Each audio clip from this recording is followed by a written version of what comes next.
Que le diable vous étrangle, murmura Saïx en grinçant des dents. Je voudrais bien vous tenir les uns sous les autres, je vous ferais hurler encore plus fort. En proférant ces imprécations, avec toute la fureur que comportait sa nature féroce, il posa sur son genou l'enfant blessé et tourna un instant la tête pour voir s'il apercevait ceux qui le poursuivaient. Il n'y avait pas moyen, au milieu du brouillard et des ténèbres, mais de tous côtés retentissaient les cris des hommes, les aboiements des chiens, les tintements de la cloche d'alarme. « Arrête, poltron !» s'écria le brigand en couchant en joue Toby Crackit, qui, mettant à profit ses longues jambes, avait déjà pris les devants. « Arrête !» Toby s'arrêta court, car il n'était pas sûr d'être hors de la portée du pistolet, et Saïx n'était pas en train de plaisanter. « Viens donner la main à l'enfant !» cria Saïx en faisant un geste furieux à son complice. « Ici, vite !» Toby fit mine de revenir sur ses pas, mais en grommelant tout bas d'une voix essoufflée et de l'air le moins empressé. « Plus vite que ça !» s'écria Saïx en posant l'enfant dans un fossé sans eau qui se trouvait là et en tirant un pistolet de sa poche. « Ne va pas faire la bête avec moi !» En ce moment le bruit devint de plus en plus fort, et Saïx, en jetant les yeux autour de lui, put entrevoir que ceux qui lui donnaient la chasse avaient déjà escaladé la barrière du champ où il se trouvait et lancé 2 chiens à ses trousses. « Sauf qui peut, Guillaume, dit Toby. Laisse-la l'enfant et montre-leur les talons. » En même temps, M. Crackit, préférant la chance d'être tué par son ami à la certitude d'être pris par ses ennemis, tourna casaque et s'enfuit à toutes jambes. Saïx, grinçant des dents, lança un coup d'œil rapide autour de lui, jeta sur Olivier inanimé le collet dans lequel il l'avait enveloppé à la hâte, s'avança, en courant, le long de la haie, comme pour détourner l'attention de ceux qui le poursuivaient de l'endroit où gisait l'enfant, s'arrêta une seconde devant une autre haie qui joignait la première à angle droit, déchargea son pistolet en l'air et s'enfuit. « Oh là! Oh là !» cria dans le lointain une voix tremblante. « Pincher! Neptune! Ici! Ici !»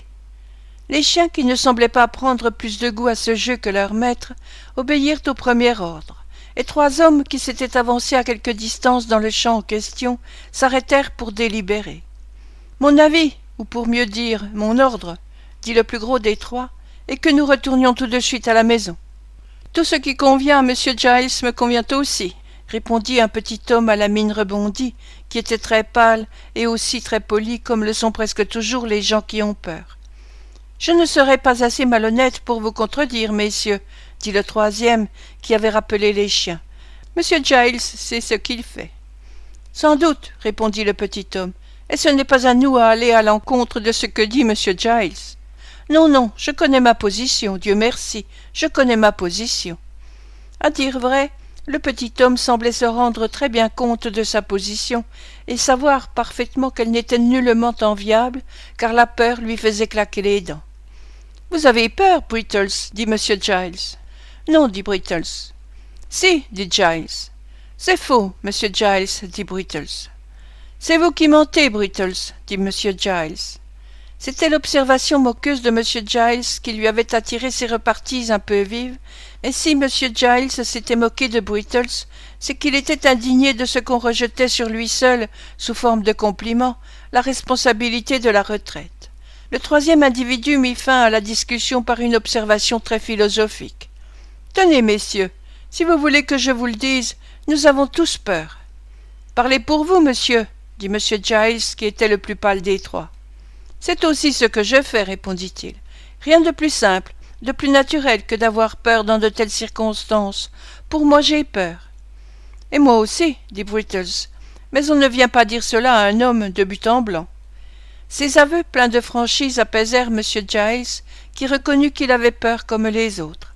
Alors tous 3 firent volte-face et se mirent à fuir avec une unanimité touchante, jusqu'à ce que M. Giles, qui avait la respiration courte et qui était gêné dans sa course par une fourche dont il s'était armé, demanda poliment un moment de halte pour s'excuser de ses vivacités de langage. « C'est une chose étonnante, dit-il, après avoir fait agréer ses explications, que ce qu'un homme est capable de faire quand il est monté. J'aurais commis un meurtre, j'en suis sûr, si nous avions attrapé un de ces gredins. » Comme les 2 autres étaient du même avis, et qu'ils étaient maintenant, ainsi que M. Giles, tout à fait calmés, ils se mirent à chercher quelle cause avait pu amener un changement si soudain dans leur tempérament. Je sais ce que c'est, dit M. Giles. C'est la barrière. Cela ne m'étonnerait pas, s'écria Brittles, s'arrêtant tout de suite à cette idée. Soyez sûr, dit Giles, que c'est la barrière qui a mis un frein à notre ardeur. J'ai senti la mienne m'abandonner tout à coup, au moment où j'escaladais la barrière. Par une coïncidence digne de remarque, les deux autres avaient éprouvé la même sensation désagréable juste au même moment. Il fut donc évident pour tous trois que c'était la barrière, d'autant plus qu'il n'y avait nul doute à avoir sur le moment précis où ce changement s'était produit en eux, car tous trois se souvenaient que c'était en escaladant la barrière qu'ils avaient aperçu les voleurs. Ce dialogue avait lieu entre les deux hommes qui avaient surpris les brigands et un chaudronnier ambulant qui avait couché sous un hangar et qu'on avait réveillé, ainsi que ses deux chiens barbets, pour prendre part à la poursuite. M. Giles remplissait à la fois les fonctions de sommelier et d'intendant près de la vieille dame propriétaire de l'habitation, et Brittles était pour tout faire. Comme il était entré tout enfant dans la maison, on le traitait toujours comme un jeune garçon qui promettait, bien qu'il eût quelque chose comme 30 ans passés. Ils causaient donc, comme nous l'avons vu, pour se donner du courage, mais ils marchaient serrés les uns entre les autres et jetaient autour d'eux un regard inquiet, pour peu que le vent agitât les branches. Ils se portèrent avec précipitation vers un arbre, au pied duquel ils avaient laissé leur lanterne, qu'ils enlevèrent dans la crainte que la lueur n'indiquât aux voleurs le point vers lequel il fallait faire feu. Puis ils continuèrent à se diriger vers la maison, plutôt courant que marchant, et longtemps après il ne fut plus possible de les distinguer. On entrevoyait encore leur ombre mobile s'agiter et danser dans le lointain, assez semblable à une vapeur qui s'élève d'un sol humide et détrempé. L'air devint plus froid à mesure que le jour avança lentement, et le brouillard couvrit la terre comme d'un épais nuage de fumée. L'herbe était trempée, les sentiers et les bas-fonds n'étaient que boue et que fange, et un vent de pluie malsain faisait entendre son triste sifflement. Olivier était toujours immobile et privé de sentiment, à l'endroit où Saïx l'avait laissé. Le jour se leva lentement. Une pâle lueur éclaira le ciel, marquant plutôt la fin de la nuit que le commencement du jour. Les objets qui dans l'obscurité semblaient effrayants et terribles devenaient de plus en plus distincts et reprenaient peu à peu leur aspect habituel. La pluie tombait fine et serrée et battait les buissons dégarnis de feuilles. Mais Olivier ne la sentait pas et restait gisant, sans connaissance et loin de tout secours, sur sa couche d'argile. Enfin, un faible cri de douleur rompit ce long silence, et en le poussant l'enfant s'éveilla. Son bras gauche, grossièrement enroulé dans un châle, pendait sans force à son côté, et la bande était couverte de sang. Il était si faible qu'il eut de la peine à se mettre sur son séant, et quand il en fut venu à bout, il regarda languissamment autour de lui pour chercher du secours, et la douleur lui arracha des gémissements. Tremblant de froid et d'épuisement, il fit un effort pour se lever, mais le frisson le saisit de la tête aux pieds, et il retomba à terre. Après être revenu quelques instants à l'état de stupeur dans lequel il avait été si longtemps plongé, Olivier, sentant un affreux malaise, présage d'une mort certaine s'il restait où il était, se remit sur pied et essaya de marcher. Il avait la tête embarrassée, et il chancelait comme un homme ivre. Il parvint néanmoins à se tenir sur ses pieds, et la tête pendante sur la poitrine, il s'avança d'un pas incertain, sans savoir où il allait. Une foule d'idées bizarres et confuses se croisait dans son esprit. Il lui semblait qu'il marchait encore entre Saïx et Crackit, qui se disputaient violemment, et que leurs paroles frappaient son oreille. Si, dans son délire, il faisait un violent effort pour s'empêcher de tomber, il se trouvait tout à coup qu'il était en conversation réglée avec eux. Puis il était seul avec Saïx, arpentant le terrain comme il l'avait fait la veille, et il croyait sentir encore l'étreinte du brigand chaque fois que quelqu'un passait à côté d'eux. Tout à coup il tressaillait au bruit d'une détonation d'arme à feu, et il entendait de grands cris. Des lumières brillaient devant ses yeux, tout était bruit et tumulte, et il lui semblait qu'il était enchaîné par une main invisible. À ces visions rapides venait se joindre un sentiment vague et pénible de souffrance qui le tourmentait sans relâche. Il s'avança ainsi, en chancelant, se frayant machinalement passage entre les barrières et les haies qui se trouvaient sur son chemin, et enfin il arriva à une route. Là, la pluie commença à tomber si fort qu'il revint à lui. Il regarda tout alentour, et vit à peu de distance une maison jusqu'à laquelle il pourrait peut-être se traîner. En voyant son état, on aurait sans doute pitié de lui, et dans le cas contraire, mieux valait encore, pensait-il, mourir près d'un toit habité par des êtres humains que dans la solitude des champs à la belle étoile. Il réunit tout ce qui lui restait de force pour cette dernière tentative et s'avança d'un pas incertain. En approchant de cette maison, il lui sembla vaguement qu'il l'avait déjà vue. Il ne se souvenait d'aucun détail, mais la forme et l'aspect de cette maison ne lui étaient pas inconnus. Ce mur de jardin. Sur la pelouse de l'autre côté, il était tombé à genoux la nuit dernière et avait imploré la merci des deux brigands. C'était bien là la maison qu'ils avaient essayé de dévaliser. En reconnaissant où il était, Olivier éprouva une telle crainte qu'il oublia un instant les tortures que sa blessure lui faisait éprouver et ne songea qu'à fuir. Fuir? Il pouvait à peine se tenir debout. Et quand même il aurait eu toute l'agilité de la jeunesse, où pouvait-il fuir? Il poussa la porte du jardin. Elle n'était pas fermée à clé et roula sur ses gonds. Il franchit péniblement la pelouse, gravit les marches du perron, frappa doucement à la porte, et les forces lui manquant tout à fait, il s'affaissa contre un des piliers de la porte d'entrée. En ce moment, M. Giles, Brittles et le chaudronnier étaient dans la cuisine et se remettaient des fatigues et des terreurs de la nuit avec du thé et des friandises. Non qu'il fût dans les habitudes de M. Giles de laisser prendre trop de familiarité aux domestiques inférieurs, envers lesquels il était plutôt enclin à se comporter avec une bienveillance hautaine, de manière à ne pas leur laisser oublier la supériorité de sa position sociale. Mais devant la mort, les incendies, les attaques à main armée, tous les hommes sont égaux.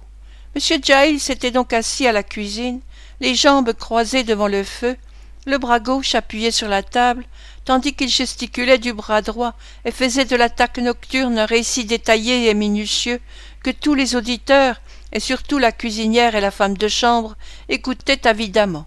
« Il était à peu près 2h30, dit M. Giles. Je ne jurerais pas pourtant qu'il ne fût pas plutôt près de 3h quand je m'éveillai, et me tournant dans mon lit, comme ceci. » Ici M. Giles se retourna sur sa chaise en attirant à lui le bout de la nappe pour simuler les draps.